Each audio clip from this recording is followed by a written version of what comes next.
Welcome back to Thiessbott on Ice, the athlete's climb, where we dive into the journeys of athletes past and present and the lessons they learned along the way. My guest today is an Olympian and a gold medalist at the Pan Am Games. Welcome to the show, Kelleigh Ryan. Thank you. Thanks for having me, Jordan. You're welcome. How are you doing today? Pretty good, pretty good. Just had a lazy Sunday and watched my soccer team play. Nice. Nothing crazy. Yeah. And you play on that team. Is it rec or is it like fairly competitive? So it's this team today was co-ed. It's I think rec plus is what they call it. Okay. The men get pretty into it, so it's pretty competitive, and obviously we don't like losing. Well, no, we all kind of wish we were still in the glory days, kind of thing, or yeah, living out those young dreams that maybe didn't go all the way. Yeah. But today I have an injury, so I didn't play. So I just went to go support them. Apart from that, I also play on a couple of women's competitive teams. Nice. Like competitive threes. Again, we don't practice, but we want to win. Yeah. I guess I kind of do that with hockey for the most part. Whenever I can get into tournaments or whatnot, but it's at least a fun activity that's competitive. And yeah, it's a time and a place to go somewhere. It's like a competitive outlet. Keeps you Community. Active. Like I'm out there sprinting, and I'm in my late 30s. So like I think that's probably good for me. How old are you? I'm 38 now. 38? Yeah. Oh, we're the same age. Oh, I didn't know that. Crazy. All right, so let's dive into kind of like a little bit of the beginning, or I guess your turning point. So was there a moment you knew fencing was the path, or and not just a hobby? I feel like for me, it just kind of like slowly became me. Yeah. I just played a lot of sports as a kid and just always enjoyed them and didn't really think too much about it other than like I worked hard and I tried to win all the time. And I tried to learn from the experiences. I think in terms of a turning point, like I definitely like when I won my first national medal when I was 16. That was kind of like, oh, like okay, I can be up there with the girls. And then around my like early like late teens, early 20s, I started getting better. And then I was like starting to like look for more and more goals beyond what I was already looking at. Okay. Because like you're saying that you had a bunch of sports you played, like kind of like everything, or like did you have like a kind of like a handful that you can name that you were pretty competitive in? Yeah, kind of more like a handful. Mostly soccer. That's why I went back to soccer. Mostly soccer. Yeah. I raced in downhill skiing too. And I did karate. And karate was the one that I didn't want to continue doing. So that was the deal with my parents was I had to find something to replace it with. And I don't even know like where I saw it. Like maybe I saw it on TV. I just chose fencing. And my mom happened to know the person that started the club in Ottawa where I'm from. Oh, really? Okay. So I just didn't look back because I had decided I didn't like karate. So I had to stay out of it. Because I think I was reading something that you like the idea of, I think it was beating the boys. That was kind of the sports you were playing, right? And fencing, because eventually, at the beginning, I wasn't very good. But then I moved up a level, and then I started beating the boys, and I liked that. Nice. So you did soccer, you did karate, and then fencing. What was the deal with karate? Like, why did you just want to quit it, or? I don't remember. You don't really remember? I have this idea that they gave me a participation medal, and I didn't like that. And I was like, well, I'm bad, so we should not do this. Yeah. I didn't even realize they had participation medals like way back then, because my age groups, when I played hockey when I was little, you got like you would get like a thing, but it was usually like A, B, or C. Yeah. And if we got C, we knew we were the team that lost. Yeah. I like have an image of this medal that says like participant on it. Oh, okay. So that's my thought as to what made me want to quit it. I'm not sure. But I really appreciate like now looking back, is my mom was like, okay, you have to get your next belt, and then you can decide if you want to quit. I think she was just trying to like, be like, all right, maybe you'd want to quit today. Give you a little bit of a chance to like see if you still want to. Yeah. I think it's that old saying like, okay, wait a week. Yeah. And see if you still feel the same way, kind of thing. So, so fencing, like, were your parents really supportive or did they just want to put you in sports, or was it kind of like you like these sports and they're like, well, let's keep her busy, kind of thing? Like, and were they extremely supportive? My parents are definitely like feminists, so they like wanted me to be active, and my dad played a lot of hockey and golf and all sorts of things growing up. My mom wasn't into sports, but she definitely like has the competitive side to Mm-hmm. her. Um, so I think they wanted me to be active, but then also saw how much joy it brought to me. Yeah. So they just kind of supported what was making me come home with a Mm-hmm. smile on my face, kind of thing.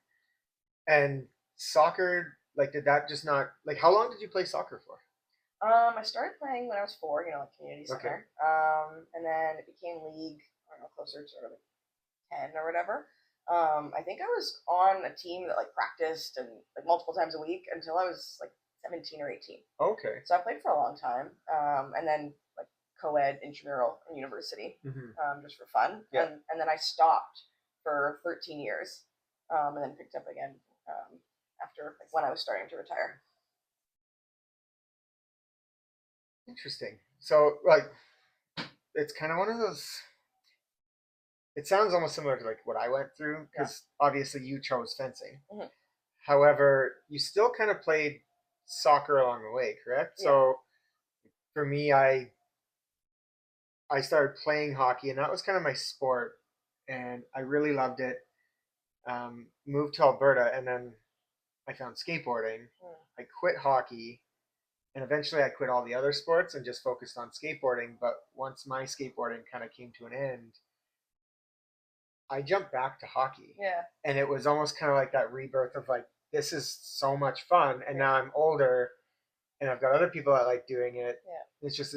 It's a great thing to have. It's kind of that second sport, like almost a second wind of an athlete, I think. Yeah. No, I'm really glad that I've come back to it. I've made a lot of friends, and I wouldn't be out there sprinting anymore, right? Yeah. So like it's definitely, I don't know, it's keeping some skills up, good community, and a little competitive, nature. Well, being a strength coach, you definitely know like the benefits of sprinting, Yeah. strength training, all that stuff. So to keep that moving as you're getting older, you understand like we've got to do that because if you stop moving, you kind of just turn into a rock. Yeah, for sure. Actually, I've made it one of my life goals, and I don't actually know if I'll do this, but I want to compete in one of those like 90-year-old and older like 100-meter dashes. Oh, really? Yeah. I've seen some of those. Yeah. They're not going fast, but you know what? I might hop on that train because once I get my new hip, I feel like I feel like I can do sprints. Yeah. Anything long distance, I'm told that that's probably not a good okay, idea. yeah. But getting a brand new hip, Yeah. Perhaps I'll still be able to do that because I keep hearing great stories about it. Yeah. So maybe you'll see me out there. Yeah, there you go. So we got what do we have? 50 years to do it. Yeah. Yeah. So we're good. Hey, time. Well, you weren't at the gym this year, right? So, Yeah. You know how the leaderboard has everybody's like sprint times, Yeah. bike times, pull ups, chin ups, push ups, the jump and all that stuff. Well, they made a little section for the coaches and put their ages beside. Oh, really? Yeah. But not their names. Names and age, Oh, wow. so that the athletes could see like, oh, like Ryan's in his 40s, Yeah. and he's doing this. Yeah. Well, the first Saturday I showed up to do my stretch this summer with like the guys. Once I was done, I decided, okay, I'm going to train while I'm here. Yeah. And I was like, you know what? I'm going to set up the times because like my leg feels good. And I did my warm up, and I was like, you know what? I'd like to see how fast I am because last year I think it was like 178. Yeah. And it kind of gave the girls I was coaching like a reason to maybe try harder, and the one of them ended up being my time and like smoked it. Yeah. And I was super proud of her. Yeah. But this year I was like, well, I've been training, like I haven't been super consistent. But I was like, I still feel like my body's moving all right. So I set up the things, I sprinted, and one of like, you know how we do the warm up, like the 80% warm up sprint? It was like 1.8, and I'm like, wait a minute. Did I like I'm looking at the like, setup and I'm like, I set this up right. Yeah. And I'm like, Did okay. we measure this? Yeah. And so I'm like, okay, well, I'll try like a full sprint. First one, I think I did 171 or 170. Awesome. And I was like, wow, okay, cool. Yeah. Like next one, let's put a little bit more juice in it. Yeah.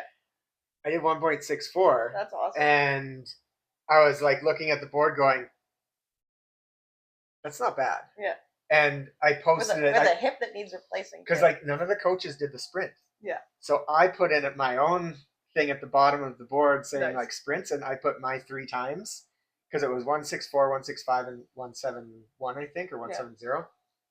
And then I called them out on Instagram being like, we've got to, you guys got to be on this. Yeah. And then one of the other coaches did. I think maybe one of the interns actually did the sprint to put his name there. But no, Ryan got back to me and said he's like, not bad for somebody with a blown tire kind of thing. Yeah. And no, it made me feel like I'm still kind of quick. Yeah. Don't know if it translates completely on the ice because I feel like even if I race some of those guys, they'd smoke me anyway. Yeah. But anyways, that's my. It feels good. That's my side tangent. Yeah. I feel like it's sprinting's great. Mm-hmm. I think it's one of the best things everyone should be able to do. Yeah.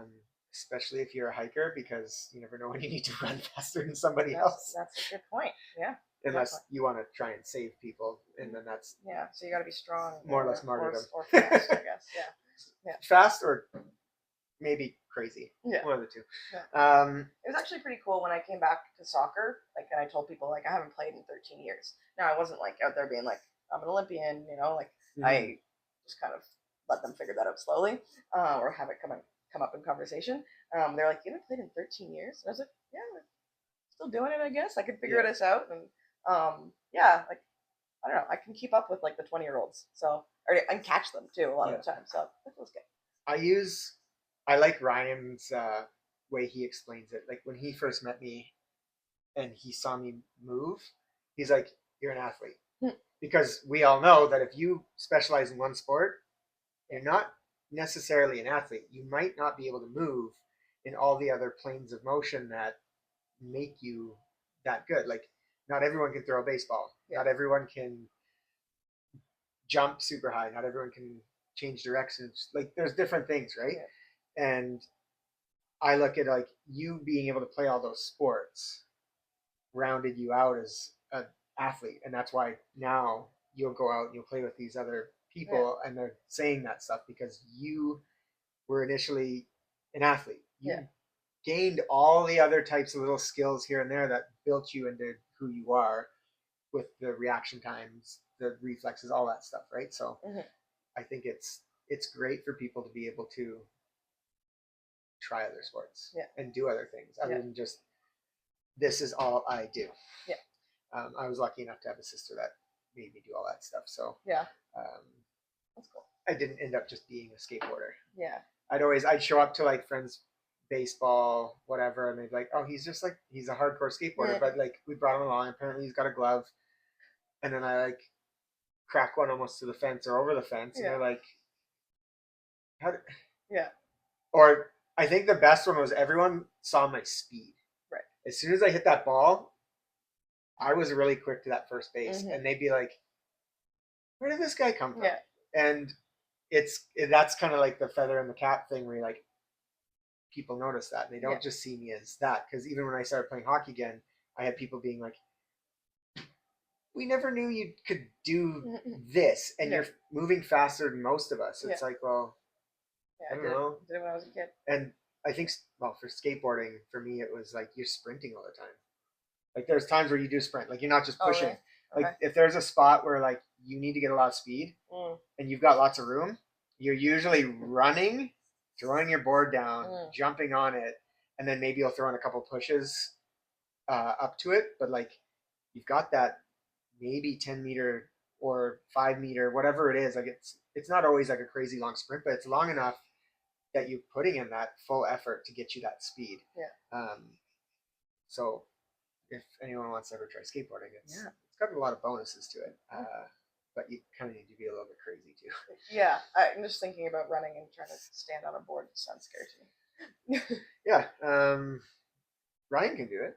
Yeah. He sent me a kickflip video at one point. So after he hired me, he sent me that. He's like, "How was it?" I'm like, "Pretty good." Like for a 40-year-old that hasn't touched a skateboard in years, like You did a kickflip. Yeah. Not a lot of people can do that. It's good that he sent that after he hired you, not like, he had to answer a certain way before he hired you. Yeah, because definitely for me, getting hired there was a huge thing. Because obviously, unlike you went and you got a kinesiology degree, right? I didn't do that. No. So like getting into a place like that, I kind of had a feeling like I can throw my resume out there, but I have no idea if it'll work because I don't have necessarily those credentials. But it was really fun being at X Factory. Yeah. Sweet place. So my path was actually kind of alternative as well. So I grew up. My parents are like social science kind of people. Okay. So I was always kind of like, I felt like very connected to sport, as we talked about. And I thought like I really enjoyed my exercise science class in grade 12. But then I was like, no, like you're more than that. Like don't just identify as an athlete. Like, so I ended up going the sociology route, which like was kind of supported in my household. Yeah. And I was good at it. I was fine. And I had like some ideas of things I wanted to do, so I actually did a master's in political science after that. Okay. And in my mind, also like my mom's like she teaches like PhD level, so she's like really into it. So in my family, like I was expected to get a master's. And I was like, well, London Olympics are coming up, like I got to get this done before then. So I went like right in. I didn't even like stop. And then after I finished my degree, I did not want to think about it at all anymore. And I was like, oh, okay, this was not for me. And that's okay, right? Yeah. Like, not all of us can do something and then get to that and be like you could have ended up doing that and maybe not enjoyed any of it. Yeah. Right. So you made that choice, which is like a hard thing to make, but there's so many people I think in this world that don't understand that they can make that choice, even if they did that and because you said you got your master's. Yeah. Even if you got your master's, but that's not the field you want to be in. Yeah. Like it's not too late to make a change and pivot and do something else. Yeah. And I know, considering what that is, you probably have an understanding. People don't know that stuff. They feel like this is what I do. This is what I'm stuck at. Yeah. And it's great to hear that like somebody can do that and be like, you know what, I'm gonna do something different. Yeah. And so let's go back a little bit. So you started fencing, was it when you were 10? Yeah. And then like you did that was that in Ottawa? Yeah, I grew up in Ottawa. I lived there until I was like 26. Okay. Yeah. So most of your schooling, all that stuff was out there? Yeah. Okay.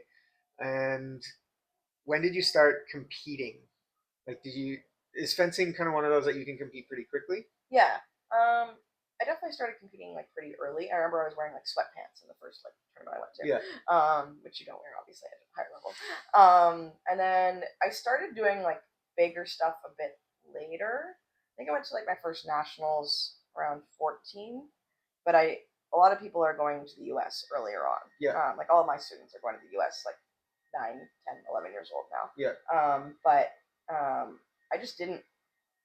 I don't know. I didn't understand that I needed to start like trying to make the national team before I was like ready to make the national team. Like I was like, well, I'll go when I'm 16, when I'm like, because the World Championships is 17 and under. Oh, okay. So I went to my first American tournament when I was 16 and definitely got my ass kicked. Yeah. I definitely should have practiced. Like should have been doing this earlier, kind of thing. So like what part do you feel like you should have been doing earlier? Like what lesson did you learn through that like stomping? Yeah. I think I don't actually know like if they had as many levels of tournaments in the US back then. My students, I try to get them to do like some regional US tournaments first before, like I went to like a North American Cup, which was basically like US nationals, and they're better than Canada, or at least they were back then. We're bridging the gap a little bit, but I feel like if I'd rather than okay, I'm going to try to make the under 17 national team and I'm going to do all the things when I'm 16, I should have done them when I was 15. Oh, okay. Like practiced what I was. And got into that like a little bit more competitive. Yeah, this is what it takes to do it, and then next year I'll do it when I'm ready. Kind of thing. So you kind of went in being like, I'll do fine, and then it's like just this huge eye opener of being like, okay, the competition's way more. So did you have to travel to the States for all these things? Yeah, I went. We had tournaments in like Louisville and stuff like that. I don't know how many I was doing when I was that age. Definitely not like a lot. But now people are doing a lot of tournaments in the U.S., which is also weird with like the whole political situation. But anyway, yeah. Um, that's crazy. Like, is there not a whole? There's not a whole lot in Canada, or We don't. We do have like provincial level, yeah. and then we have national level. But there's not a lot of like under 11 opportunities, and there's not a lot of under 13 opportunities. Okay. And so we send our kids when they're starting to learn to do those tournaments to those places.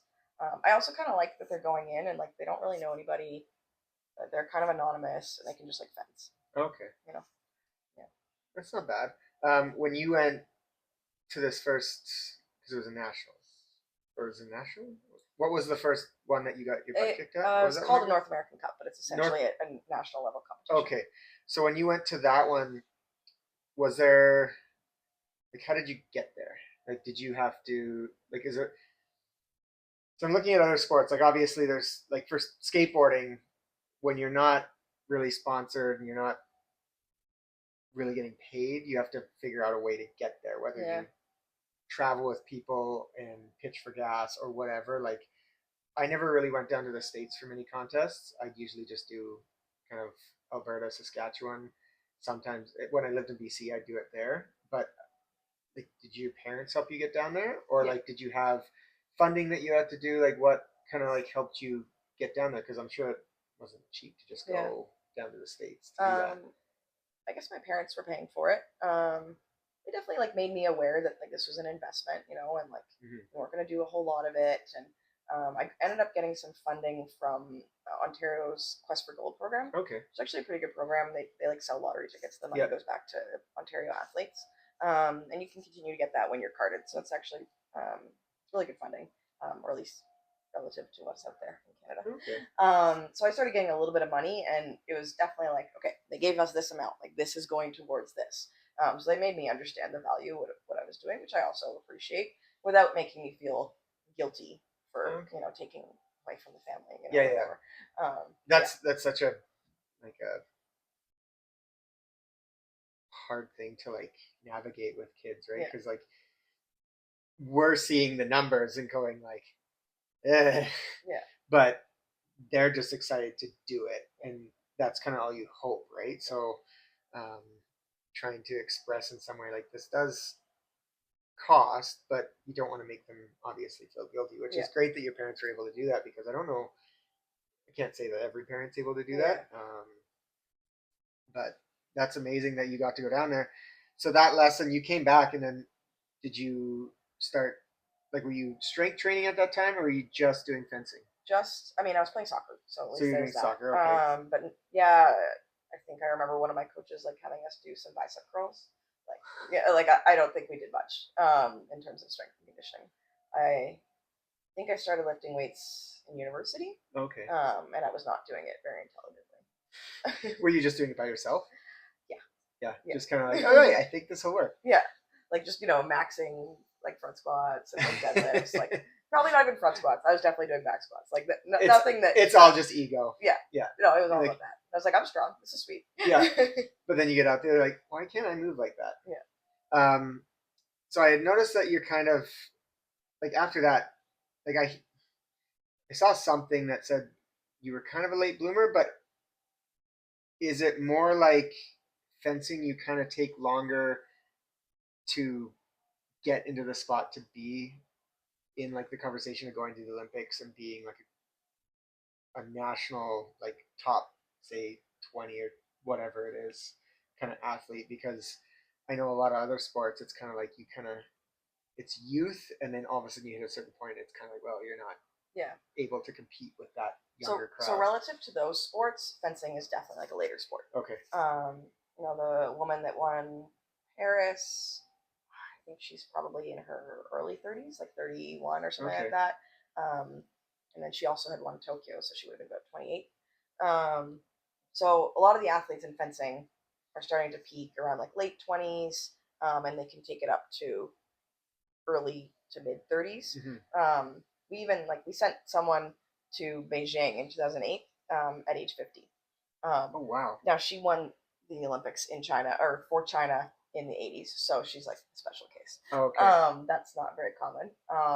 And there was a woman competing for Hungary in her like, mid 40s at the Okay. World Cup, and she kicked my ass too one time. Yeah, so you can do it later. Like it's definitely completely opposite of gymnastics, but I also definitely just wasn't super serious as a kid. I was doing a lot of other things and like just didn't understand like what the next level was. Um, I'm totally fine with at this point. Like where it ended up is good. Um, I don't know if like my path is like super possible anymore, just like with the way things are going with like earlier specialization. And, Yeah. my teammate that was on the Tokyo team with me, she qualified at 14. Oh wow. Yeah, and there's a lot of young phenoms out there like that, like kids that are in high school and on the senior national team right now. Do you feel like fencing has gotten a little bit more traction and more popularity since like you came up, or? I think it's definitely grown. It's like Toronto and Vancouver have really taken off, and the U.S. in particular. Okay. Like I'd say it started in the U.S. and now it's in Toronto and Vancouver, and Calgary is growing too. But with like people see it as a way to get into NCAA schools or Ivy leagues, so they're like, investing a lot of money in the U.S. To get a lot of coaching and stuff. Nice. Um, with so I want to get to the Pan Am stuff, but I want to see like what was kind of in between there to get you to be ready for that, because you got your butt kicked, you went back in, and what was your mindset going forward? Were you like, did you want to quit, or was that just an eye opener and it just drove you to want to like do better? Yeah, I'd say it was just an eye opener, and that's kind of like how after you lose like that, you can either go one or two ways. Yeah. You can want to quit, or you can like want to work harder. Mm-hmm. And I would say for the most part, I always wanted to work harder, and I've definitely had 1,000 moments where I wanted to quit. Yeah. But fencing has this weird way of like when you like I'm done, like I just can't. Like you have a good day, and you're like, all right, I guess I'm here still.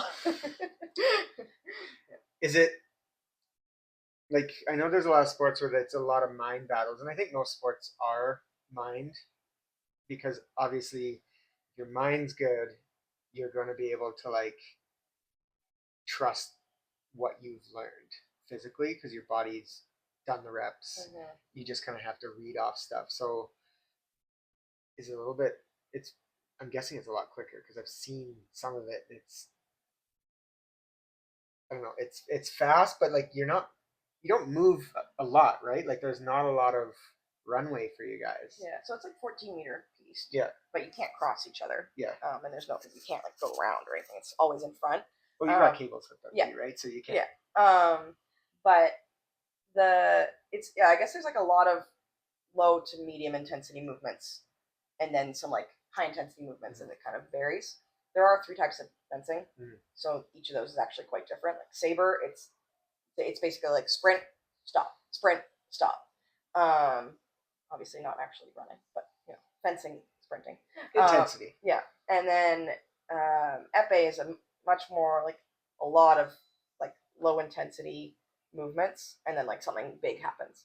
And foil is kind of in between, where like low, medium, something big, and then back, and so yeah. What I don't remember what the question was that got me to this, but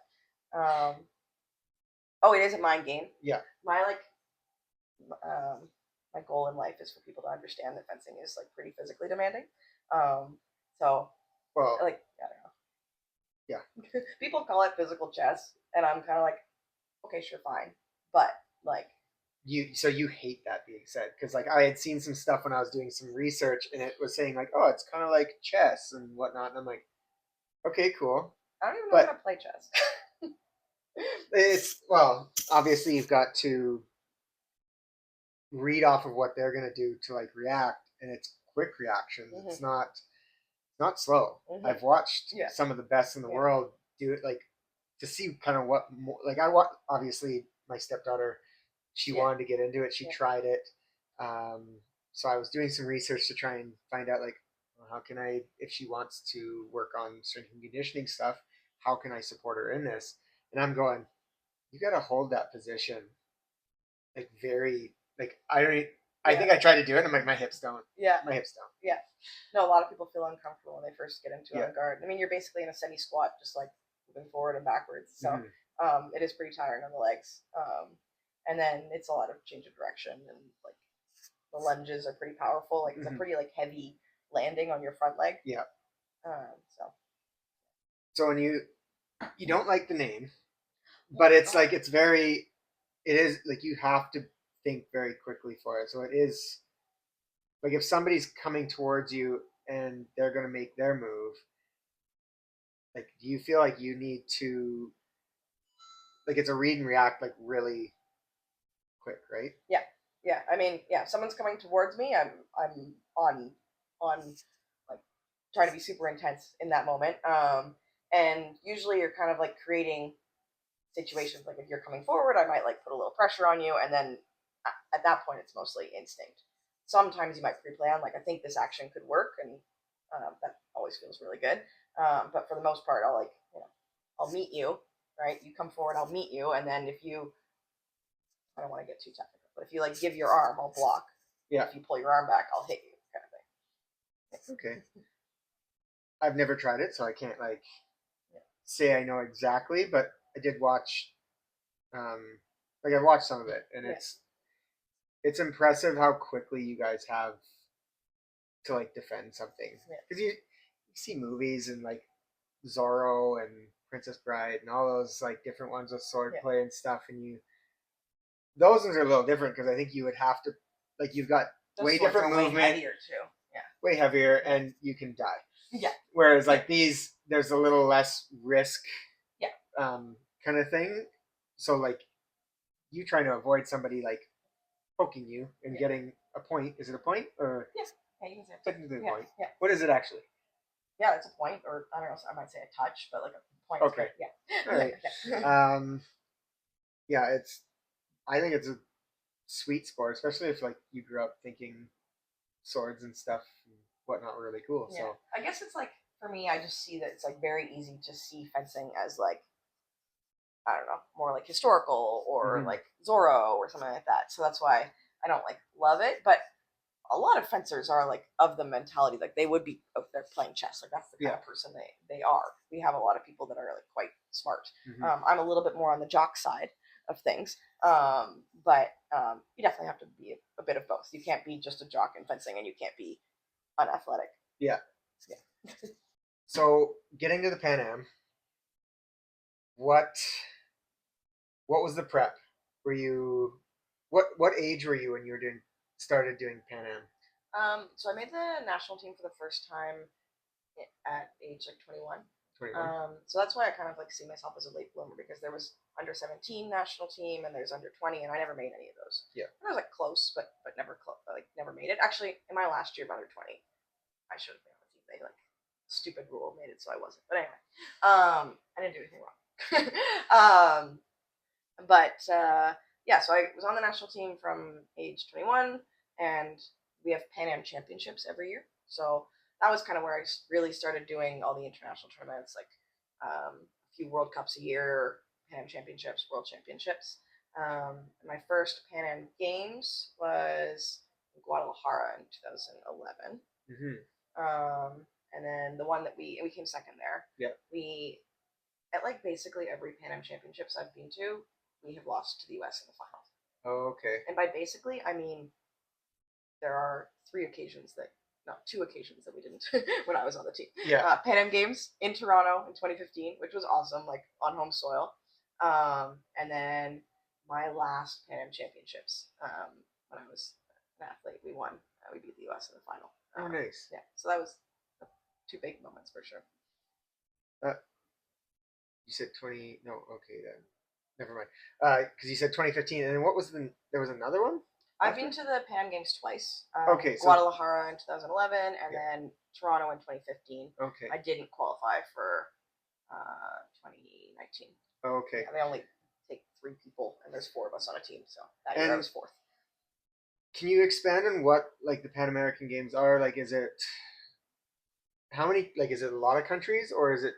Yeah, it's basically all the countries. It's kind of like everybody. Yeah, it's the Olympics for the Americas. Okay. And it's a really big deal for a lot of the Central American and South American countries. Oh, for sure. For us, it actually doesn't count for Olympic qualification or anything, but for Weird. some sports it does, like pentathlon, where they do running, shooting, swimming. Previously horseback riding, and now it's ninja, and fencing.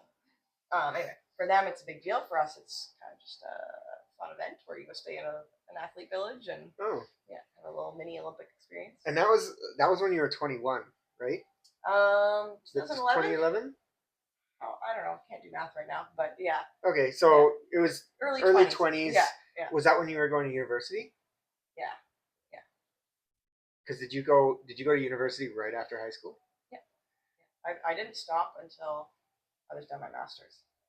And that's for what you were taking. Is that like a 8-year or? I did a 4-year undergrad, and then I did a master's degree, and I just did it slowly because at that point I was like quite serious. Like during my undergrad, I was serious about fencing, but again, I still didn't like know what I wasn't committing to. Just fine because I had my life, and I'm glad that I did. Yeah. But then, for my master's degree, it took me like 4 years. So I started in 2009 and finished in like 2013. So, because does fencing have, like, obviously we look at some of the big sports like baseball, hockey, all that stuff. They get paid quite a bit. I'm guessing fencing doesn't really. There's not a lot of money. No, there's not a lot of money. It's more just passion. Yeah, pretty much. Most fencers have a part-time job, at least in Canada, or wealthy families. And we get carding, so like national team, like monthly salary. It's not a crazy amount. But when you're carded, you earn years towards university. So you don't have to do it right away. You can just like bank it for later. But I used that for both my master's degrees. Okay, nice. So that technically doing that sport helped you deal or get through school and stuff like that. Yeah, I don't know if I would have gone back for my master's of kinesiology without knowing that someone was like going to support me in that. Yeah. Okay, so because you did your master's in political science. Yeah. Political science. Yeah. And then you decided that that's not for you, and then you went straight into kinesiology. I started personal training, so I did okay. Yeah, I was living in the U.S. at that point. I don't know if I ever told you that, but we can talk on that because I noticed that you were, I think you were living in New York. Yeah, I was. I was in Jersey City. New Yorkers would be mad if I said I lived in New York, but so Jersey Shore. North of that. North of that. Okay. Yeah. It's kind of like what Brooklyn used to be. Although it's definitely gentrifying now. So yeah, I lived in Jersey City from 2013 until the pandemic, and I was there for fencing. So I got did my ACE personal training. Yeah. It's kind of like whatever it's called. Yeah, I think I've heard of ACE before. Yeah. And I did that because I had some knee pain, and I found that personal training had really helped me. And I just felt like that was a more direct way of helping people. I guess I came out of my political science degree feeling a little bit jaded. It's hard to fix this world, And everyone has so many different opinions about how to do it, and I don't know whose opinion is right. It's kind of how I left it. So and so many people have good points. You're like, okay. Yeah. So personal training just felt like a good way to give back to people on things that I've learned, and there's opportunity to learn more, obviously. And I also thought it was a good idea with someone having had a weird schedule with fencing and stuff like that. Yeah. Yeah, because you can, with personal training, you can kind of create a schedule that somewhat works, as long as you can get clientele. Yeah. But let's talk about this knee injury. What was going on with your knee? Patellar femoral pain. Oh, okay. Patellar tendinopathy kind of thing. In fencing, we definitely overused the quads. Was it your lead leg? Both. Oh, it was both. Yeah, both knees? Yeah, it started back. It started back knee, and then it was eventually both. So yeah, no comfort in any place. Yeah. I also like I said, was just kind of lifting heavy and not doing any accessories or anything smart at the time. Yeah. I just didn't know what I was doing. So were you seeing physio at that time too? I don't think. When I was at Carleton, Yes, we had athletic therapy there. Okay. I found the strength training helped me more than massage and stuff like that. So that's It's funny how that kind of works because like as an athlete we tend to end up injured at some point, and if you're pushing it, you're gonna hurt yourself. Like that's what's supposed like to happen. and it is what it is, and you go and you try and fix it, and that's kind of where my eventual uh, kind of like turn to fitness kind of worked into it was okay, I actually have to take care of my body because of your hip, right? well, my hip, but it was actually my knee had an issue, and really? to this day, I really still don't know what's wrong with it. And I saw doctors, specialists, um, but it wasn't till I think one of the trainers I met, working as a personal trainer, kind of went, "Your quads are just ridiculously tight. Let's do some stuff and let's try and strengthen plus loosen it up." So it's interesting how like a different approach because like I've been to physio quite a bit. There was a lot of stuff that physio helped me with. I think one of the best ones was a friend that I met here. He was helping me come back from my hip surgery, and I remember one day being like, "Can we like go in the gym and like you try and help me do some stuff in there instead of just needling me?" And he's like, "Yeah, let's go." And it was kind of funny because I don't know if he was just so used to people wanting to come and get adjusted and stuff, whereas like I was wanting more. I'm like, just show me. And then he put me through, I think it was like, I don't know if it was a front or back squat, but like tempo, 10-second.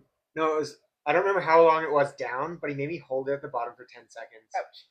And like my leg did feel a lot better after, but it's amazing how much, if you get needled, but if you strengthen too, or like you get into that treatment, you can't leave out the accessories. So that's kind of what you ended up learning, right? You realized, okay, I can't just lift, like do heavy front squats, deadlifts, whatever, and be like, yeah, I'm strong. Actually, my knees hate that because I don't add in the accessories, right? Yeah, you got to do the stuff that takes care of the muscle tissue for sure. Mm-hmm. Yeah, not just the strength and power and the ego lifts. How is it for you to like describe to some of these young kids nowadays with that kind of stuff? Yeah, that's a good question. Um,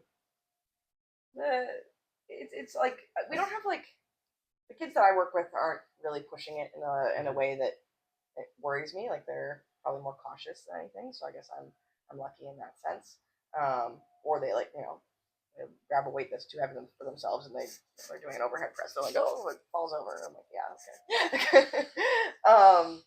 So I guess kind of like letting them figure that out for themselves, but and like pushing them when they need to be pushed and giving them guidance when they ask for it. Yeah. Or when they don't ask for it. When they don't ask for it. Yes. Well, we both worked at X Factory, and there are times where you've got these elite athletes that you're like, oh yeah, they'll know the movement, and you go, oh, stop. Yeah, well, I think hockey is just different. Like, it is. It's so competitive, and like it's more like the physical side is so much more obvious. That culture of lifting weights and working hard is just it's obvious. And people are going to push it more. Whereas in fencing, we're still learning it. It's definitely like come a long way since I was in a team. But so they come up learning how to fence, and then you go, hey, let's do some strength training, and they're like, what's that? Right? So it's like you're more introducing it to them, and they're probably more timid towards it instead of like the hockey guys or football guys where it's like, yeah, let's use our ego and let's go. So that's interesting. It's a very different mindset to it. So okay, so you've done Pan Am's. You won gold in 2015. Yeah, in team. In team. Yeah. So is there two? Is there? I didn't realize there was teams. Yeah. So is there also single? Yeah. So there's individual and team, and we still kind of identify primarily as individual athletes. Yeah. But the team event is a relay. So you have 3 people on one team, 3 people on another, and you have an alternate too. And every person has to fence everybody on the other team. So number 1 on this team and A on this team fence each other, and they go up to 5. And then B and 2 from this team, they come up and they take that score and they go up to 10. Okay. So after all of it's done, it's 9 bouts, so it goes up to 45. Okay. It's also timed, so sometimes a match won't finish. So like, let's say you and I fence, you beat me 3-2, and then my teammate is way better than your teammate, and they go on and they beat you 7 or 8-0. Yeah. And now it's 10-3 for us. So you can kind of like manipulate the time and like try to slow down certain bouts that are not favorable to you, or like push it in bouts that are like likely favorable to you. Okay. Yeah. Interesting. So there's like, I thought it was just 1-on-1, and that's like you get eliminated by them. Now you face like the next person, and it kind of works it up. But so there is that an option too? Just individual? Yeah. Yeah. Most tournaments are just individual. But at every single World Cup, there's a team event. And I actually think that we need to emphasize team more, because Olympic qualification is first done by team. Okay. So they go from the team ranking, number 1, 2, 3, and 4. Yep. And then they pick the top team from every zone. And then after all of that, they pick some individuals. Okay. So actually, at my club, we're trying to do more team events and get the kids to understand the concepts. And it's interesting to like see them making mistakes that like I made, and like kind of like hoping they learn it on their own, and slowly being like, maybe just chasing them down wasn't a good idea. You were a little aggressive. Yeah. Yeah, so we do have team events, and that's what we won against the US in Toronto. That's pretty, like, that's sweet, because I had no idea that it was team. So when you went to Tokyo, like, obviously Olympics are every 4 years, kind of alternating, right? So from winter to summer. And is this a summer sports? It's a summer sport. It's a summer sport, right? I mean, we could go in either one, so they put us in summer. Yeah. So leading up to Tokyo, like, did any of those play into it, or was it just like competitions and stuff? Like, how many years do you have to figure out qualifying? Yeah, qualification is the year before the Olympics. So, okay. 2020 Olympics, it started in May of 2019. But obviously you shouldn't, if you want to go to 2020, like the lesson I learned when I was 15, 16, you shouldn't just start in 2019. Like at that point, I already tried to go to London. I tried to go to Rio. So I'm like pretty well versed in the process. Yeah. And in that 2019 to 2020, a non-COVID year, it's 8 World Cups, a zonal championships, and the World Championships that all count towards the Olympic qualification. So, because it was COVID, like, what did that change for you, and like the leading up to it? Yeah, I mean, everything. Everything. It changed everything for everyone.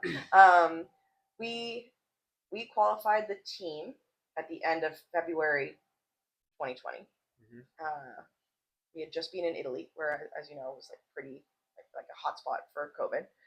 Everyone was singing from the balconies, I think, in Italy, wasn't it? I think that's where all the videos came, or some of the videos came from. I don't know. There's all that was just so chaotic and crazy that for you guys trying to get into, like, I felt for everyone, because some people are like, who cares about sports? And I'm like, some people, that's maybe all they got. Yeah. I was lucky because our team qualified end of February. So we knew the 4 of us were going. And actually, it came down to the line. Like, we were pretty sure we were in a good place, because the US had to stay in the top 4 for us to be the top zone spot. But on the last day, like, things could have gone slightly differently. The US almost lost to Japan. And if they had done that, like, Poland could have won. Like, we could have lost our spot. Oh, really? Yeah, it was crazy. But so we went into the pandemic knowing we had a team. We didn't know exactly which individuals would go. The Olympics, unfortunately, although we're always a team of 4, like every single World Championships, the Olympics is only 3 that fence an individual. The 4th goes for team. So it's like a bit of a weird dynamic, because like you're a team, but you're also kind of like I need to make sure I'm top 3. Yeah. So we didn't know that. There are other Canadian teams that didn't know if their team qualified, and they had to wait a whole year. Oh, wow. Yeah, and then they unfortunately didn't end up qualifying the team when it came back to it in March of 2021. So that really sucked for them. Like, for me, some people worried that they would cancel it. I don't know why I wasn't worried. Maybe just naively optimistic, but I knew I was going. I didn't know if I was fencing individual or team, but it like definitely kept me focused, and probably was quite good for my mental health. I imagine it would have been really tough not knowing. Yeah. So, because yeah, everyone struggled mental health during all that Yeah. stuff. So whether Yeah. you were in sports or not, and Yeah, add the uncertainty of the goal that you've been chasing for 4 years. yeah. Yeah. No, I feel for the teams that hadn't finished their team qualification. I really do. I was driving truck during all this, so I didn't stop working. Yeah.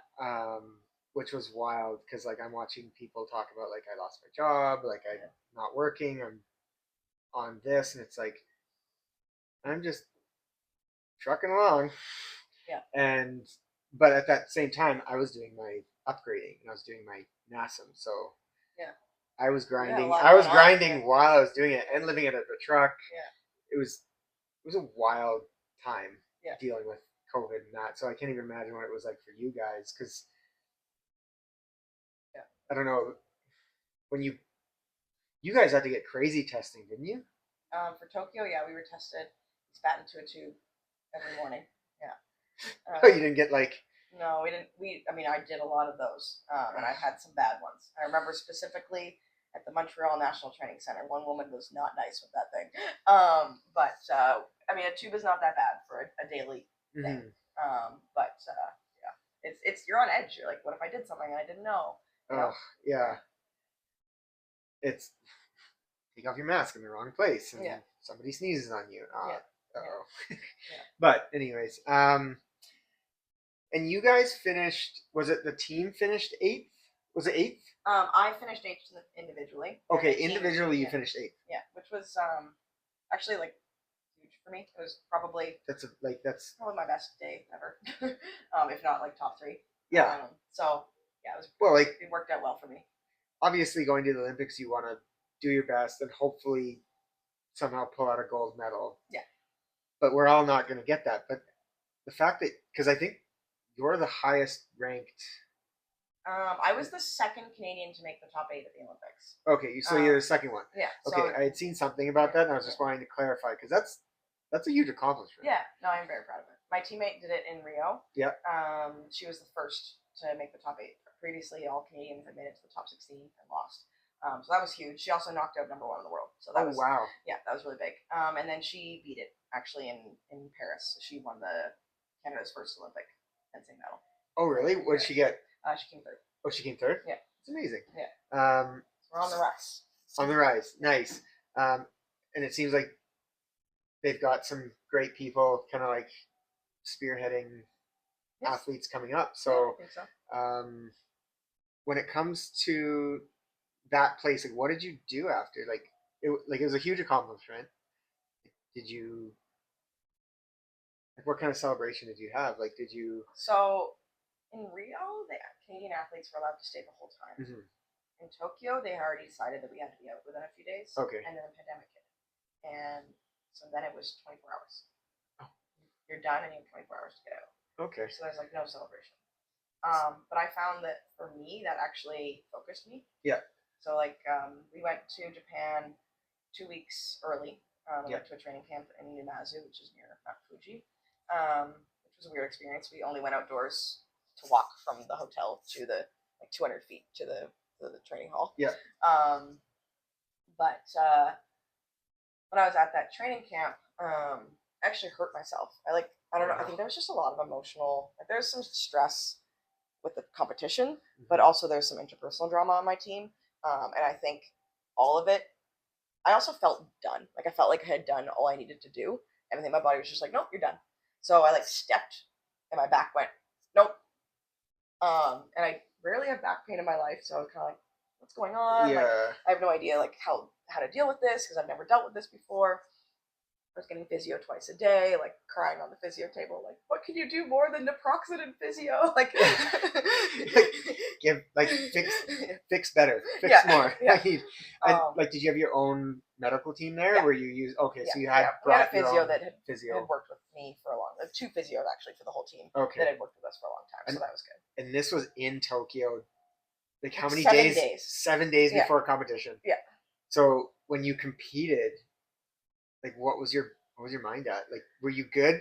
Yeah, I was actually good by that point. Okay, so you were better by that point. Yeah, I was taking Naproxen every day, but like, and trying to do all the physio exercises, getting massaged and needled and whatnot. But like in the beginning, I was walking around with my butt sticking out, like I couldn't stand up straight, and I was like, am I gonna walk into the athlete village like this? Like, this is not what I want to look like this. Just like look like an old cripple, and you're like, this is an athlete. Yeah. What is this? Fortunately, by the time we got to the athlete village, I could walk around fine. I was able to fence like 1 or 2 days before I competed, and things were feeling fine. But yeah, what I was saying about that is like there was nights where I just wanted to like sit in my room and watch Netflix by myself, and I was like, well, this is the experience. Like, there's nothing after you're done competing. Yeah. You're going home. So instead of like sitting in my room feeling bad for myself, we were all like a pod, right? Like we're able to hang out with each other. I can't remember if we were always masked at that point, but I went into the hallway and played cards with my teams. Like rather than feeling bad for myself, I appreciated every moment. So while I didn't have much of a celebration, really at any point, apart from like a nice little visit with my parents afterwards, I actually think it benefited me because it just made me appreciate everything. Yeah. Were your parents there for that? No, they were back home. I mean, they had hotels and flights and whatnot booked, and they had to get rid of all of it. Yeah. Because they pretty much made it so it was just athletes, right? Yeah, it was, and you couldn't even watch other sports. Oh, I think I remember. Just fencers. I remember that stuff. Like even with the Winter Olympics, I think it was worse, wasn't it? Yeah, I'm not sure what they did in Beijing, but with Omicron, it was actually like probably scarier for them because Omicron was not as bad but more contagious. Oh, okay. So I feel for the Beijing athletes because I think they had a lot more scares leading up to the Olympics. Although we were all scared. Yeah, but like you handled it. You handled an injury. Like, what was your thought process? You were just like, I'm going to be good to go for the games, or like did you almost lose hope at some point in that? Like, I think maybe. I think I did lose a little bit of hope, which I think actually is not bad. It definitely took the pressure off a little bit. My expectations weren't as high. Okay. So in some ways, I think it kind of helped me. So taking a bad situation and it actually ended up giving you less stress in a sense. Yeah. Because you're like, well, yeah. What am I going to lose now? Like I almost didn't even get to compete. Yeah.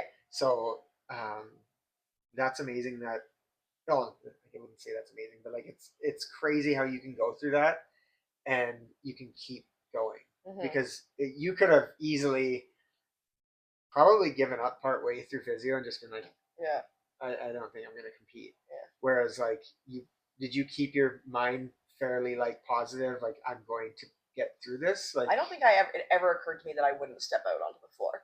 Okay, so you had that mindset of like, I'm doing this whether I'm walking in bent over or not. Yeah. So it was just about whether or not I could, really do it the way that I wanted to be able to do it. But by the time it happened, I was in decent enough shape, and I was just excited to be there. And I had done a lot of mental prep, leading up to it. I was in World Cups, you do like a round robin, and then you do the eliminations. Whereas at the Olympics, it just starts with elimination. Oh. Yeah, so you lose, you're out. And so I was afraid I was going to go out there and lose 15-3 and be done. And I did a lot of work talking to family and talking to mostly my sports psychologist about how to manage that. So I think that probably helped with the situation. Like, I had done the work. Yeah, because like having a sports psychologist, how important was that for your prep for all this stuff? Did you have so important? When did you start using a sports psychologist? Late teens, early 20s, I think.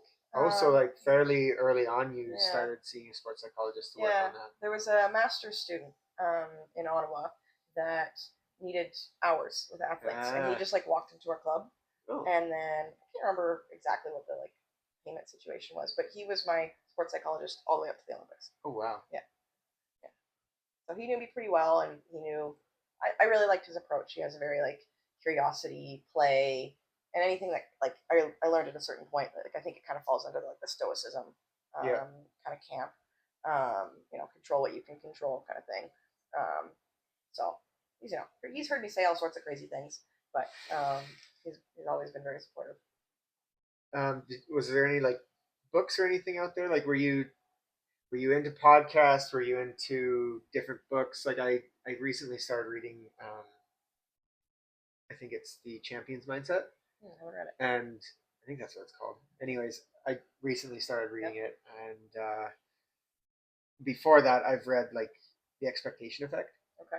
and I've Those I've sound like definitely good heard books. like the Stoicism and stuff like that, and Yeah. it's amazing how changing your wording, your mindset towards Oh my something god. Yeah. can make such a difference. Because like, imagine if you didn't have that sport psychologist, and you just went down the rabbit hole of like, I'm done. Yeah. You Oh. probably wouldn't have competed. Yeah. Because it's like, there's research out there. Like when somebody goes that way, there's a good chance that it's going to either be a very long road to recovery or never. Yeah. And or you don't get to do what you want because you completely like gave up kind of thing.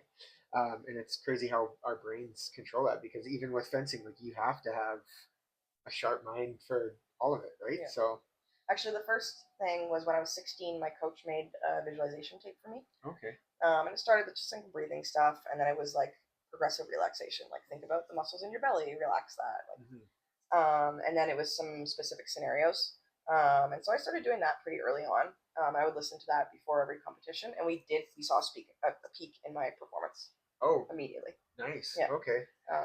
So I don't think that you can't get through sport without a sports psychologist. In my opinion, I know some people may disagree, but So are you a huge journaler? Like, did you do journaling? yeah, big journaler. So on top of like, I guess now I've lost the word. You just mentioned it. Kind of like Visualization. visualization. Yeah.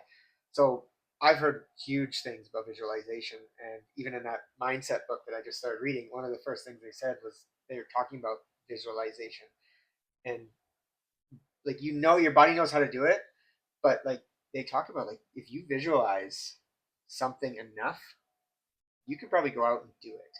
Right. Oh, like the action. I'm not a believer in the like I see myself on the podium. That's going to get me to the podium. No, it's more the actions to get you there. No, I think trusting what you can do, or even like learning a new like thing. If you visualize it enough, your brain might eventually give your body that, okay, I know how to do this, and it might be easier learning curve opposed to not doing that and then trying to learn like a certain technical move or something where it's like, why can't I get this? It's so freaking hard to do. But if you work at it in your head, it actually might be easier. Yeah, I think I'm not sure exactly the stat or research on this, but there's a very strong effect in your like imagining yourself doing something is almost like doing it. Yeah. So, yeah. I think that's and it's amazing how like people can do that, and like some of the top athletes, like I think um, I've heard, was it Phelps? I think Phelps like will sit at the edge of the pool and like visualize his whole thing. Phelps is the swimmer, right? Yes. Okay, good. Yeah. Well, the thing about fencing that's different is that I don't have control of what actually happens. Right? His pool is exactly the same. Yeah. He's doing like there's no changes. So fencing, I did find it hard to pre-visualize what was going to happen. So the only time I did that was at like a when we were in like an overtime situation. And it's like the next point wins. I would start to be more like that, but trying to pre-plan too far in advance, like this is what I want to do, was probably for fencing, just the sport of fencing, and probably other team sports and stuff like that. It was too controlling, right? Like you needed to be more free. So it was more about like putting the mind in a place, whatever that is for that individual, that they can make good choices and be relaxed but intense. Yeah, because when it comes to swimming, you're competing against others, but you've all got your own lane. It's like skateboarding. Everyone's got the same skate course that they got to do tricks on, but you're not having to react to somebody coming at you. Yeah. So that's, I think, because I would say fencing, hockey, football, like you can visualize what you need to do, Yeah. but you also, I think, need to visualize what can happen and how you're going to handle that situation. And I feel like even doing that, it sets you up for that. Okay, if this scenario happens, what do I do if they decide to do this? But what if they decide to do this? What are my options? Because I've read books and then I've went and played beer league. And before I went to play, after I've seen one of these things or whatever, and here's your three options that you can do in this moment. Mm-hmm. And I've actually tested it out. And one game I actually did two different things on what two different defenders tried to do to me, and it actually worked. Nice. Because I went, oh, I visualized what to do, and as it was happening, I did exactly that, and it worked. It opened up space. Or the other one I think was a little bit lucky, but I still did the other move that I had watched and then visualized it, and it worked for me. So like I think there's a lot to that, and um, yeah, you don't want it to be like a conscious choice in that moment. You want it to be like, I just received the puck. I should do that thing that I wrote down, left or right, right? Yeah. Like, you want it to have been like no, you want it, yeah, and just visualize so much that your body makes a natural decision. But I like before competitions, if I felt like I needed to get something out, like I felt a lack of control or whatever, maybe I would write down my strengths or actions that I know I'm good at. But then I also like we do a lot of private lessons in fencing where I'm practicing actions and situations on a coach. I would go after almost every lesson, as long as I had time, I would go and write down what we did. So I think I was like rehashing it. Like that was another visualization for me. Nice. I have a student that does that now too. She's an adult and she's awesome. Nice. So I guess we can kind of move towards maybe like Epic and what you're doing now, because what year did you retire? I retired in the spring of 2023. 2023. Was that a hard decision for you, or did you feel like it was like, I think I've done as much as I can? Like, yeah. So it was a weird process because my initial plan was to retire after Tokyo and get right into coaching. yeah, And or like start my strength and conditioning, like because I was already doing that and I wanted to have more clients and whatever.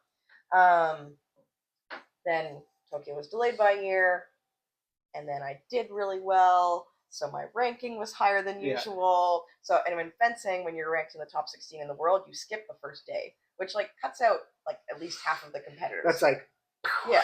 So I was like, okay, this is I can relax a little bit. Well, it's still hard, but like I was like, okay, this is an experience I've never had and I wanted to have. To be completely honest, it didn't go that well. I think there's just like too much change in my life at the time, and I think I was satisfied. And I fought it so hard. Like I really wanted to be there. I felt like at the time there was a big gap between me and my teammates and who was next. After I retired, they all picked it up, and they're doing awesome. They almost won a medal. They almost came third in Paris. Nice. But at the time, it didn't feel like anyone was ready. So I was like trying to stay around, help the team, but I like really wasn't that motivated. Like, and you can't if you're not motivated. Like if you've reached that, it's really hard. Yeah.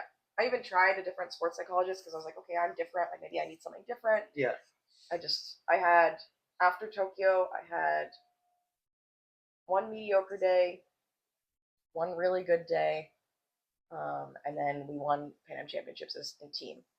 That was following my worst individual performance at Pan Am Championships. Oh no. Yeah, so it was a roller coaster. And then I tried one more season. I had dropped out of the top 16. My chance of that was over. And I was like, okay, like I get to be me again. I get to do the round robins, and like I get to engage with that process, which actually, like, although it was hard, was what I knew, you know. And it went okay, but I kind of knew I was done. And it's a hard feeling. Like even when I just decided, I'm like, I don't think I can compete the way I was doing it. Like that's a hard one. Nobody really prepares you for it either, because like you think like, oh, someday down the road I'll quit or whatever, and it's like, but when it happens, it's an emotional like roller coaster. Yeah.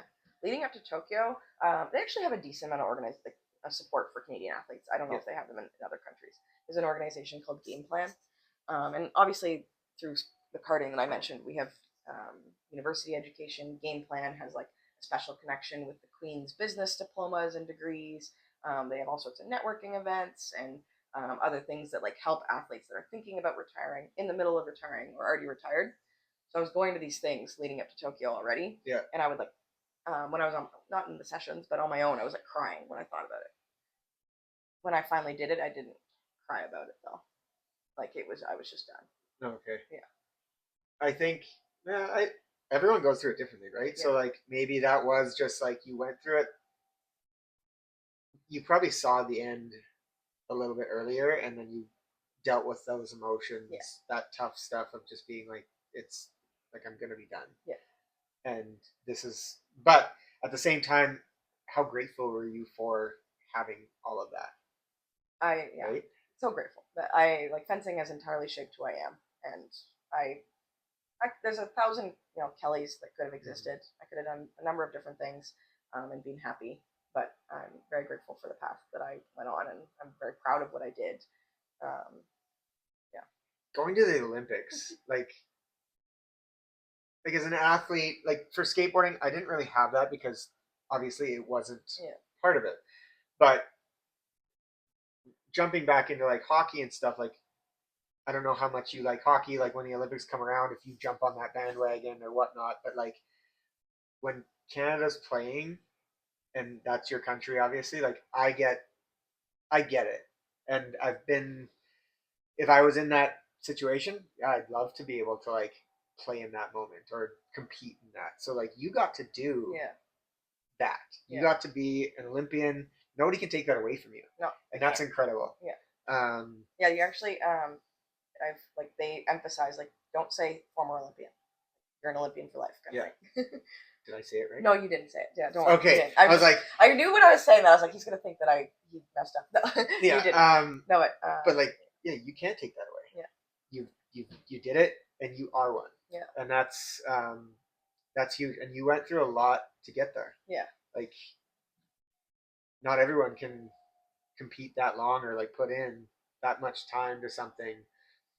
But if you love it, and is that what you'd say to like kids? Like if you're growing up, like would you say, or if you were telling kids, would you tell them to really enjoy the sport, like whatever it is, but try a bunch of different ones? Like what would your advice be to younger generations and stuff? I try to encourage my students to do other sports.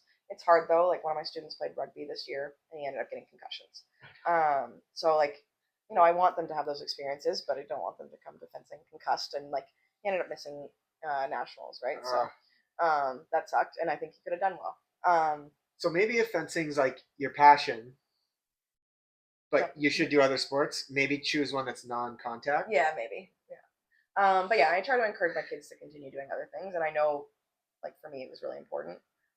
So I would say that, but I would also, it's a love, but you have to also love the bad days. Mm-hmm.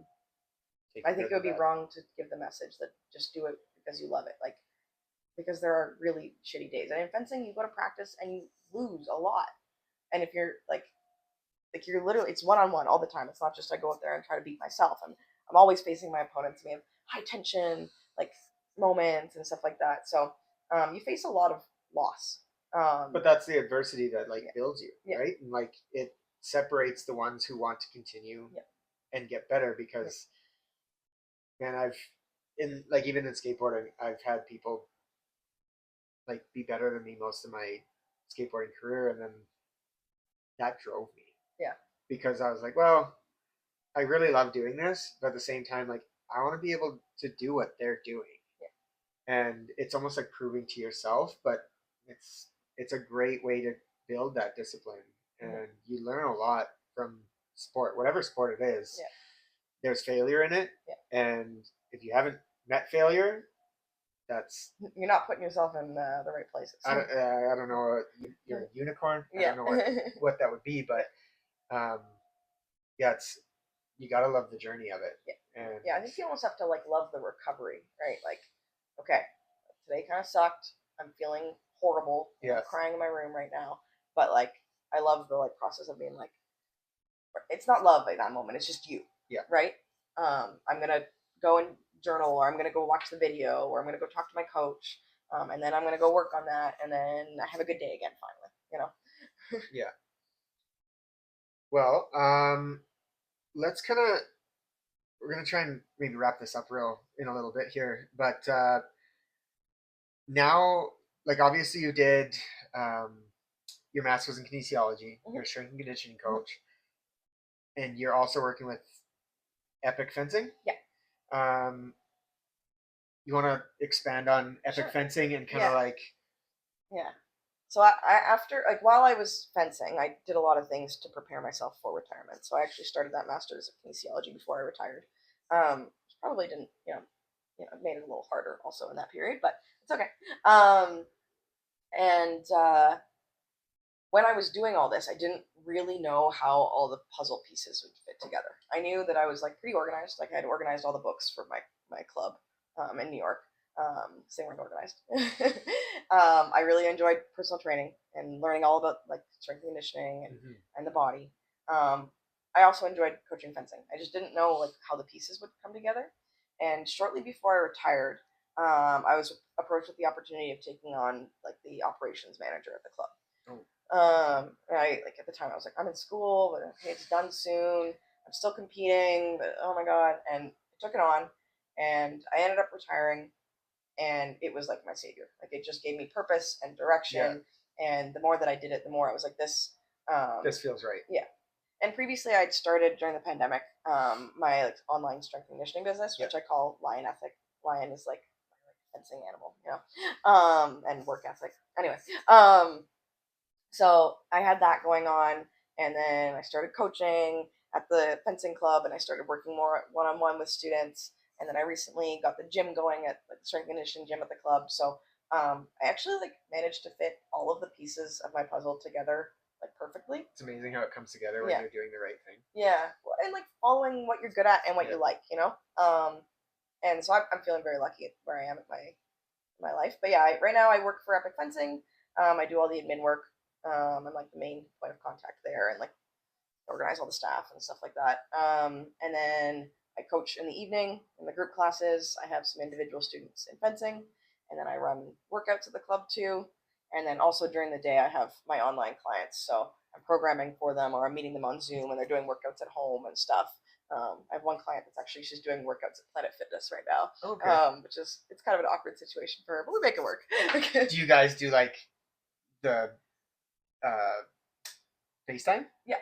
Oh, you do FaceTime? Yeah, or like Zoom, but yeah. Zoom or FaceTime. Okay. I've seen some of that. I never ended up doing it myself. Most of my clients that I had were in person in the gym, and I hadn't quite moved into any of that. And I looked into it, but I never jumped on it. Yeah. And so it's interesting. Like it works. I started doing it because like when the fencing clubs all shut down, we started doing online fencing classes, which is weird, but people actually really liked the community and the time that it brought them together, and still doing some fencing stuff. And then I had my connection with Ontario, so I offered to do strength and conditioning for them. So I was running 2 or 3 strength sessions a week for them. So I had stuff to do during COVID, but that was a very short part of my day. Yeah. And then through that, I got a few clients, and then kind of started building it more and more. Made my website, and I've kind of just collected a few more clients. I haven't done a lot of self promotion. I'm really bad at that, and I just know it's not a part of my personality. Marketing sucks. Yeah, it just doesn't feel right to me, and I just don't care to learn. So, I picked up a few more clients, and we do. I don't know. It's like it's hard. I don't get a full view of them, but they ask me and I ask them like, oh, can I see this from the side? Like I try to always like either look at them straight on or from the side, and so I can see different angles. And you do what you can with it, right? Yeah. Like obviously it makes it harder, but yeah, you're still doing that. Like if people want to try fencing, yeah, how do they go about that? So if you go to our website epicfencing.ca, right near the top there's a free trial button. Okay. Yeah, so you can come in and do a 20-minute lesson with one of our awesome coaches, and they'll just kind of give you a little taster. So that's a great way to do it. Sport Calgary is also a really great organization in the city. You can try sports for free twice in the summer and once in February. So we use that to like get the word out there, because when you see fencing, it doesn't always like see something like you would want to do it. So Mhm. I think people have to try it. So yeah, go to our website, get a free trial. I'll respond to your emails, and hopefully, it feels like the right thing for you. Well, yeah, like if you've got the ability to let people try it, that's amazing, because I think that's half the battle with some of the sports out there is like you want to try it, but if it's expensive right off the hop to even Yeah, try it, it's like, yeah, well, you might not get as many people. So it's great that you have yeah, something that can open it up to allow yeah. somebody to come try it out. And then do you have like there's certain day, like if you were starting out, do you need to buy your own equipment? Like, At our club, no, we want people to get in the door and get it, like, not have to commit too early. We okay, do ask, like, once you're doing your own Alberta tournaments kind of thing, okay, or you've been fencing for a year, like, start to buy stuff. We also we have kid sport, so if like people aren't able to fund it, they're able to do that, and then we match the kid sport okay, money as well. And then our equipment policy is that if that is the route you're on, you don't have to buy your own equipment. So we sweet. want people to be able to get in the door and You're making it as accessible yeah, as possible. yeah, as much as we can, right? It's not easy. No, Gotta keep the roof over our yeah, heads. Yeah, you got to pay the bills. yeah. Okay. One last question. Where'd your nickname come from? That's Kelleigh the Rock. I don't know where that came from, but I guess I was always a very like solid competitor, like especially in team. Okay. People like really just felt like I was very dependable. Yeah. And very hardworking, I guess. I also like my on guard position was like really low. Okay. Yeah. So they're like, well, you're not. Yeah. Yeah. I'm pretty like sturdy, Nice. Okay. Yeah. I'm dependable and sturdy and hardworking. So I guess that's where that came from. Nice, nice. Did people still call you that? Like all the No. way up, or not many people know it? Yeah. I think it was just one journalist got it from someone, I don't know, and then now it's on my like Canadian fencing profile. Yeah, I or, saw like, it on there, yeah, and I was like, huh, she has a nickname. yeah. So My other nickname is Smelly Lion because okay. Kelleigh Ryan rhymes with Smelly Lion, which is Uh, why my my nickna- fencing animal is Lion. nice nicknames are great. Yeah. Maybe not the smelly part, but like I Lion's a great one. yeah. The Rock's a great one. I think everyone needs a nickname. It's Yeah. just it's almost like an endearment slash like you feel like you're part of something too, because like you're known. People like, oh, that's the Rock over there. Yeah. And it's like, who? Yeah. And now you're like intrigued. It's Yeah. kind of it's fun. I've got a nickname. Is it what is it? It's actually Thiessbott. Thiessbott. Okay. Yeah, so like Thiessbott on ice. Okay. I think when I had Brady on, he was talking to me before, and he's like, yeah, nowadays like if you're a bot, you're kind of like lame, like you're not as good. And I was like, okay, because when I grew up, robots were like everything was done perfect and things like that. So like my skateboarding, I got a lot of like people saying like you just land, like I do some tricks like 4 or 5 in a row, and they're all perfect. Yeah. But I was far from perfect as I got into like higher ends of skateboarding. Yeah. I meet some people that were legit perfect. Everything they did was so good that you're like, how does your body do it like that every time? Yeah. It's incredible. Yeah. So it's the other thing that's different about fencing and like that kind of sport is that like we don't have to do it exactly the same way every time. So I have no idea what it'd be like to be in a sport like that, like diving, where like so much pressure on like being everything going the same way. I don't know. Oh, like skateboarding can be so unpredictable. Like the wind could blow a certain way through something, and it like changes how you're doing something. But it's so quick that it's like you're just responding, and sometimes your brain goes, nope, and we're just gonna jump away from it. And like some of those, it's a crazy sport. To be able to make your board do things, even to this day, like it's incredible to think of like stuff that people can do on a skateboard, because the level has just gotten crazier. When I was coming up and getting better, I was really proud of myself, and I'd like learn things, get better, and then all of a sudden I hit a point like, oh, we're now doing this.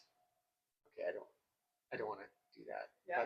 That's too much. Yeah. And then yeah, skateboarding's got like different avenues of how you can get really good. You don't always have to jump down the biggest stuff. Okay. So, but no, fencing sounds like it could be something amazing for anybody to try. I think everyone should. Keeps you active. Yeah. You could go to the Olympics. Yeah. So that's a bonus, right? Yeah. Well, thank you so much for coming onto the show and sharing your story of kind of like what you had to do to get to where you got. And Yeah. hopefully we covered all the bases and stuff like that. I think so. Yeah. If not, you can also follow me, Smelly K with the IGH on Instagram. So I got one of the Smelly. Yeah. I think I noticed that, and I never really put it together. So that's great that you just kind of like adopted it. I think it's fun. It's great. I think that, and then that makes you stand out. I had somebody, I think when I started my personal training, that said like keep your Thiessbott, and then I'm gonna change it back. Yeah. Because I went and worked for someone who said like you should do this, change it to this, and like whatnot, but never really felt right. Yeah. So that'll be getting switched pretty soon. But anyways, thanks again. Yeah. It was great having this. Thanks for having me. Chat and learning about your story. Yeah. So for sure. All right.